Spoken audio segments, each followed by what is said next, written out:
If this is your first time listening to the podcast, welcome and thanks for being here. My name is Paige and I'm a board-certified life coach, motivational speaker, and mental health advocate. I am passionate about helping others find more purpose and meaning in their life, and by sharing my own experience and life lessons in every episode, I hope on some level you can relate and feel inspired to take action in your own life. As a coach, I help individuals find more ways to create more fulfillment in their lifestyle. If you are someone who is open-minded and committed to taking action towards your own goals, let's connect. The best way to reach me is through my website, www.paigemitchell.coach, and you can either shoot me a message or set up an appointment for a discovery call. And now, let's get into today's episode. I know many of my listeners are very ambitious and goal-driven people, but with that being said, sometimes they don't take the time to sit with themselves, get quiet, and listen to what they truly want instead of what they should want or should be doing. That's why I created a guided meditation to support you in visualizing and manifesting your ideal lifestyle. I believe you are creative, resilient, and resourceful when it comes to achieving your truest desires. The best way to get what we want is to focus on what we want to create. This meditation is not only free, but it's 5 minutes long. It's a short and simple way to get grounded and be present. You can find this free meditation located in the show notes and start practicing that abundance mindset and trust yourself in the process.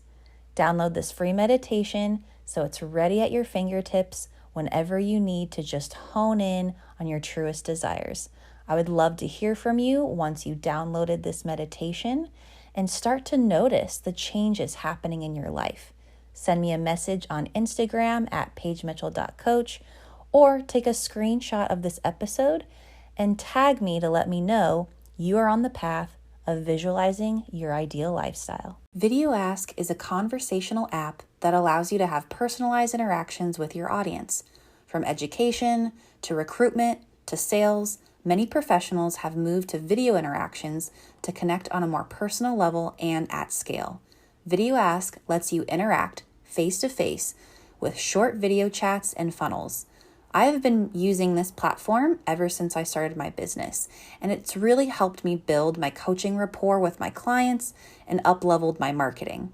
Not only can you create customized videos for your audience, and your audience can respond through video, voice recording, or text, you can also incorporate your very own calendar booking URL, embed an email, or add your own website as an interaction button. Video Ask allows you to track conversations, qualify leads using polls and quizzes, but most importantly, I truly believe their customer service is bomb. If I ever had to reach out for them for help, which was not often, they were not only very prompt, but they sent me a customized video helping me with my issue. Sign up with Video Ask absolutely free using the referral link in my show notes. That's typeform.grsm.io/coachpage. Showing yourself through video makes you more approachable, which is why I partnered with Video Ask, and I want to give you a 10% discount code, also located in the show notes, if you decide to upgrade your plan.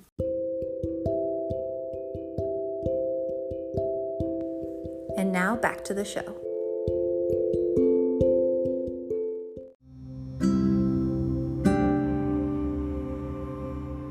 Today, we're going to talk about the pillar of environment. And we're really going to be diving into this question of why does your environment matter? Why is this pillar really important when it comes to building your dream life? I'm really passionate about this topic because personally, I want to share a little story with you about living in the wrong environment majority of my life. And so when I say environment, I mean, at least from my personal experience, the physical environment of where I lived. I grew up in Colorado. I was surrounded by the mountains and the fresh air, and I am so grateful for my childhood. Okay, I want to make this very clear. I grew up in a very safe, beautiful neighborhood and town and community, and being around nature, having accessibility to skiing and being outdoors. And the people I met were very nice. I went to nice schools. I met really nice people, lots of nice, good, positive things. So there was really nothing wrong with growing up in my environment. I just mean in terms of physically, I didn't feel happy. Now, I'm very, very privileged to say how safe it was and the things I was exposed to and had access to. I'm very privileged, so I do also want to acknowledge that. But something deep down was like, Paige, this isn't your home. Something feels off, something feels wrong. This isn't really where I feel alive. And so this episode, I want to break down just a few things. And here's kind of the subtopics of what I mean. So there's your physical environment of your location of where you live. There's also a smaller scale of your home. So, like your room is cluttered, or really just your personal living space. That's a part. There's also the environment of who you surround yourself with in terms of people and who is around in your life. And then another subtopic, I guess, of environment is how much do you really value, or what is your relationship like of taking care of the planet? So let me give you a few things to think about and take inventory. And I encourage you, while listening to this episode, to take out your notebook or journal, because I'm going to be asking you some questions for you to process later. So first, let's talk about the physical environment. And this can just be described as anything we can physically experience through our senses: touch, smell, sight, hearing, and or taste. So the physical environment includes both the natural environment and the human-made environment. So I want you to ask yourself right now, what do I currently touch, see, smell, hear, and taste? What do I like? What do I like about where I currently live? What do I wish was different? And why for both? Now let's pretend that you're writing this down and you end up saying, I absolutely hate this. I wish my environment was different. I actually visualize something else. I really want you to be careful of setting yourself up in this trap of, I'm only going to be happy when I move to blank, or I'm only going to be happy if this is different, because that's definitely the grass is always greener on the other side complex. And that's a really easy trap. And I'm 100% guilty of this, because my whole life, all I ever wanted was to live at a beach. I really thought, oh, well, I'll just live at the beach and then I'll be happy. Then I'll be with my people. And then everything will be great, right? Everything will come together. And that's absolutely not the case. And it's just, how can I continue to be myself and live my life, but just have, a different viewpoint? Is it possible that you can continue to do the things that you're already doing, but you just have a different change of scenery? And for me, when I moved out of Colorado and moved closer to the beach, I just felt more inspired. I just felt more motivated and creative, and immediately there's something in the water that makes me feel grounded, like literally the water, like no pun intended, but I just feel so grounded and present, and like the literal climate and vitamin D has like sunk into my body. But that's just me. Maybe you grew up on a beach your whole life and you absolutely hate it and you want to head to the mountains.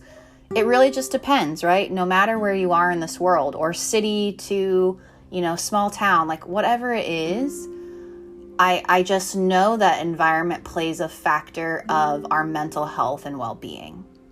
And again, it's not, I will be happy when I move, or I'll be happy, or I'll be whatever, insert emotion. It's just, what will this change of scenery bring and add value to my life? I'm still going to be doing the same things just like I was in Colorado. I'm still going to be working. I'm still going to be going to happy hours. I'm still going to be going to the gym. Like, I'm still doing and being the same person. I just have a change of scenery to make me think about different things, and I just feel more creative and refreshed. So I really want you to remember, wherever you travel, wherever you live, you are bringing yourself with you. You are bringing your happiness. You're bringing your depression. You're bringing your worries and anxieties, your creativity to that new environment.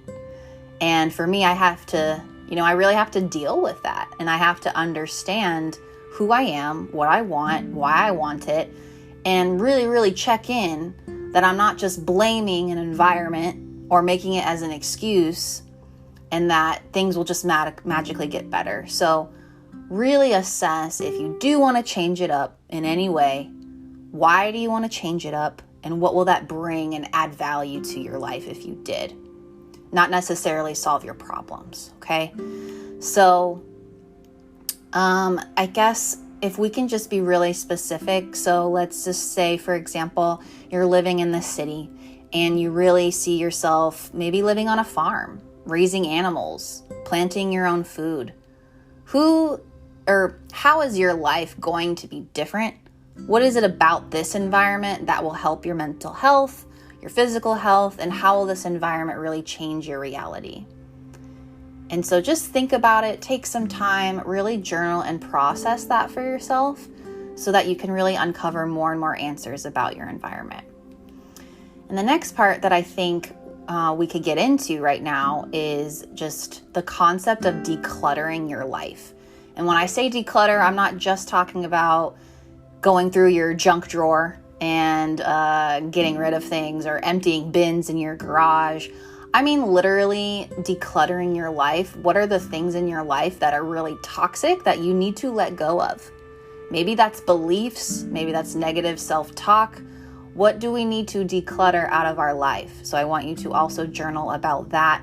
What will bring me peace? Whatever is not bringing me peace, I'm going to say peace out.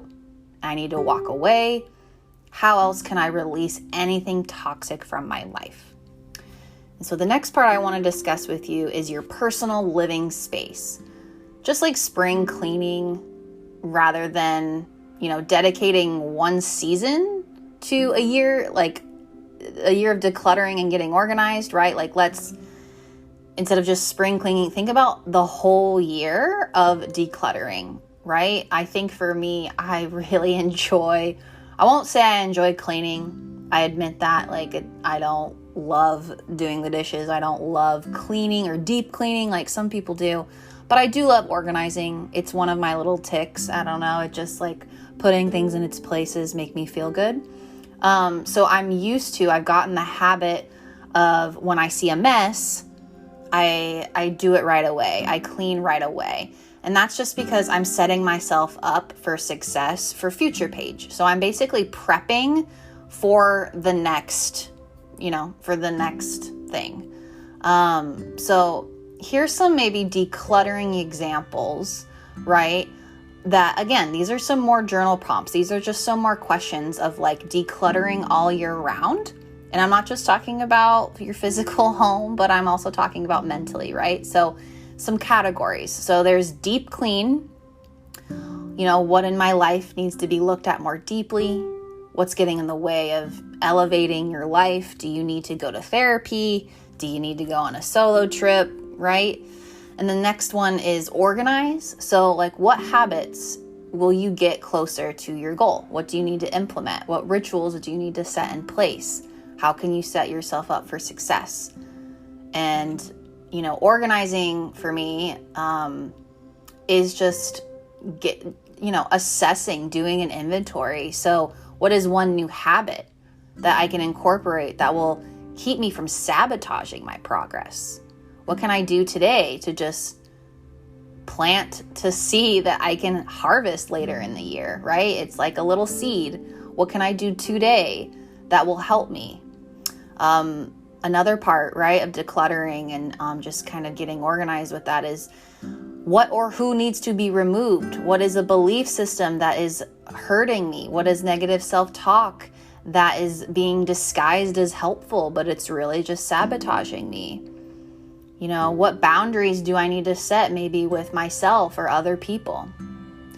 And lastly, really just treat yourself. And what I mean by that is you can't receive anything if your hands are full, right? If your closet, and this is metaphorical or physical, if your closet is so congested, how will you buy new clothes? And so it's the same thing with life. You know, how can we accept new beliefs, new things that are magical, like things we want to create? How can we welcome that in when we have a whole bunch of crap, right? So we need to just release and acknowledge how beautiful our life is, right? What's one beautiful thing that could add value to your life? Maybe that's treating yourself, like taking yourself for a nice dinner, or celebrating with someone, or taking a dance class or a kickboxing class. I don't know, like we also need to accept and celebrate ourselves too. So all of these contribute to your environment. And then I'll just get into, while we're on it, just the physical clutter. So I do have some tips for you of your personal space. And that's just learning to let things go. So say you are looking in your junk drawer and you think, you know, I might need this item later. Or, hey, like maybe my kids want this someday. So ask yourself, what is the worst case scenario if I got rid of this thing? And like play it out, play the tape forward. In most cases, you can probably repurchase it if you really need it. But if it is an antique, I guess keep it. So I know online there's a bunch of different organizational flow like charts, if you will, of like those like yes, no, those charts, right? Of like, do I keep it? Do I toss it? Do I recycle it? Those have been really helpful. And also something when you're kind of decluttering your environment and your personal living space is asking for help with tasks. So, you know, if you have kids, like assigning those very clear and responsibilities, really communicating like, hey, I need help with these chores, just delegating. And I know that's hard for perfectionists and people that want to do the superheroes that want to do everything on their own. But if we don't delegate, we're just going to have so much on our plate. We're going to be burnt out, and then we're going to be grouchy and no one wants to hang out with you. So ask for help with little tasks because they're going to pile up, and really just stop procrastinating, right? The first step is to be aware. Don't delay decisions on like where to put things, or wait, you know, like, oh, we need to just put it over here, or, oh, I'll deal with that tomorrow. Like, do it now. Just do it. If you see something's messy, do it right now. It takes probably 30 seconds. It's longer in your head, the conversation of don't do it, don't do it. Like, just do it. I know that's easier said than done, but just have awareness of, am I really procrastinating right now? So the next thing I want to talk about briefly here, as it comes to environment, is the people you are surrounded with. And I will talk about this. There is going to be another episode of the pillar of your social life. And so we're going to kind of talk about how those people show up and the type of social life that you really want. But I will break this down here, that I was talking with a client recently, and she told me that majority of her friends are all doctors and lawyers and very intense academics who care so much about status and prestige, and she was comparing herself to them. And there's nothing wrong with being ambitious and being surrounded by people who are huge ass goal getters, but we do need to ask ourselves, is this the life that I want to compare myself to? Is this really what I want to? It's just like that old school, like when you were in kindergarten and maybe your parents were like, oh, well, if Susie jumped off a bridge, would you do it too? And it's like, sure.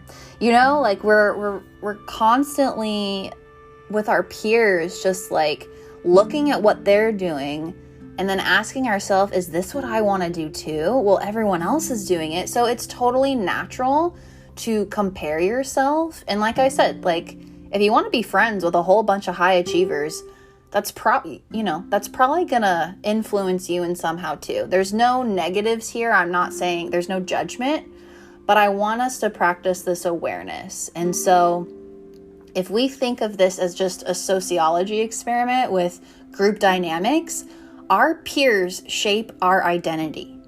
There's this expression out there that you are a reflection of the 5 people you spend most of your time with. I don't necessarily believe that's true, but I will say who you spend time with influences your decisions. Who you spend time with influences your beliefs and your actions. It doesn't mean we become them, or, like if you have 5 of your closest friends don't have a job, it doesn't mean that you're also not going to have a job. It's just, if we think about who we hang out with and talk to every single day, that's going to just make an impact. That's going to make an imprint of what you think and believe and do for yourself. And so if we think, same on the other side, if we are surrounded by friends who constantly drink and do drugs, what's that going to say about you? What are you going to do? How do you handle that? Or if our friends and family constantly work out, constantly do yoga, well, how's that going to impact your life? Are you going to be the odd man out if you don't do yoga? It's just things to consider. And I'm just saying, people in your environment, because they make an imprint, it's up to you and your control of who you want to surround yourself with that really aligns with your ideal lifestyle. So what I want you to do is create a list in your journal of the top 5 qualities you want in your friends, the top 5 qualities you would like in this ideal environment, and just see what is the smallest action you can do to meet and befriend those types of people. Where do you think those people are going to hang out? And so the last thing that I will cover in this episode talking about your environment is planet Earth and your relationship with the environment. Now, I am not an expert on sustainability. I'm not an expert at all in, environmental science. I don't have any expertise, but I will say just personally, I've always been really passionate about recycling, and, I love the ocean so much. And when I see just like trash built up and like, oh my God, I refuse to watch WALL-E, that Disney movie. Like, I heard it's really good, but I'm scared to watch it, because is that actually what our life is going to be in so many years? Anyway, I'm just saying, I can probably bet there's some part of you, I don't know what it is, but there's definitely something inside of you that has this passion to want to better the planet. There's got to be one thing, hone in on that you could do towards bettering the environment, right? Maybe that's climate change, or maybe you were always passionate about the rainforest. Whatever it is, hone into that. Hone into just that one thing. And every part matters, right? You can make a difference in the very smallest ways, right? Like even reducing your, like your plastic straw intake for the week, or eating meat or whatever, like you as an individual can make a huge difference, right? So just even some small tips is like recycle whenever you can. I know not everywhere has accessibility to recycling, but if you can, do it. Or maybe there's like planting a tree, volunteering at a cleanup, or contributing just your time and energy in some way towards bettering the planet, right? I mean, even cutting down on driving, right? The public transport, riding your bike instead for pollution. There's so many suggestions, and I'm sure you can go online and find like 800 million ways to save the planet, have a better relationship. But that's just what I want to end it on here is, yes, our physical environment of where we're living, right, on an individual side, But let's think about this on a macro scale. Let's think about our environment while we're here, while this planet still has a heartbeat. We don't know how long we're going to be here. We don't know when this planet is going to spontaneously combust. But while we're here, let's make the best of it, right? And really journal how you want to improve your relationship with the environment, if that's what you choose to do so. So, as a coach, of course, I'm going to encourage you to take some action here. So find a time to journal all these prompts from this episode. There's a lot of questions I threw out at you. And I know that was a lot, so definitely press pause when you need to. But I want you to set a time when you will start journaling and when you will finish. And for more accountability, right? Take a picture of your journal. Take a picture of a selfie of you and your journal and share it on my social media at paigemitchell.coach. Take the initiative to really ask yourself, what is important to me with this particular pillar, right? And so when you're journaling, when you have all of that done, just really visualize this new ideal lifestyle, this new environment that you're in, and really just remain open to just expansive possibilities. Like welcome them in, welcome all of that inspiration that's going to come through, and then decide one small step. So this is just 1% toward maybe one of the goals that you want to set for yourself that's going to get you closer to living the life of your dreams. Thank you so much for tuning in today, listening about the environment, listening to ways to improve this pillar of your life. Now remember, every single day provides a lesson. Go out there, dream big, and I'll catch you next week as we discuss another pillar. Take care.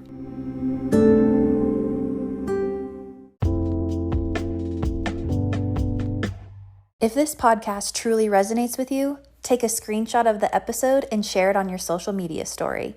Tag me on Instagram or Facebook, and my handle is @paigemitchell.coach. I'm so excited to see what you shared and connect with you. Thank you so much for listening, and until next time, take care.